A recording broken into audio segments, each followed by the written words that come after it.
ভারত শাসিত কাশ্মীরে বন্দুকধারীদের হামলায় অন্তত ২৬ জন নিহত ও ১৭ জন আহত হওয়ার ঘটনায় কড়া প্রতিক্রিয়া জানিয়েছে সৌদি আরব এবং ইরান। ঘটনার তীব্র নিন্দা করে ভারতের পাশে দাঁড়ানোর বার্তা দিয়েছে দেশ দুটি। বিস্তারিত থাকছে ডেস্ক রিপোর্টে। সৌদি আরবের পররাষ্ট্র মন্ত্রণালয় এক বিবৃতিতে কাশ্মীরের হামলাকে সন্ত্রাসী হামলা আখ্যা দিয়ে এর তীব্র নিন্দা জানিয়েছেন দেশটির ক্রাউন প্রিন্স মোহাম্মদ বিন সালমানও।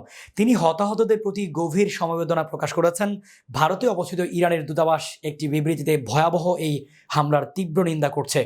বিবৃতিতে বলা হয়েছে, দিল্লিতে অবস্থিত ইসলামী প্রজাতন্ত্র ইরানের দূতাবাস জম্মু ও কাশ্মীরের পেহেলগামে সন্ত্রাসবাদী হামলার তীব্র নিন্দা করছে। এছাড়া নিহত ও তাদের পরিবারের প্রতি গভীর সমবেদনা এবং আহতদের দ্রুত আরোগ্য কামনা করা হয়েছে। কাশ্মীরের হামলাকে অপরাধমূলক কাজ বলে অভিহিত করে এর তীব্র নিন্দা জানিয়েছে সংযুক্ত আরব আমিরাত।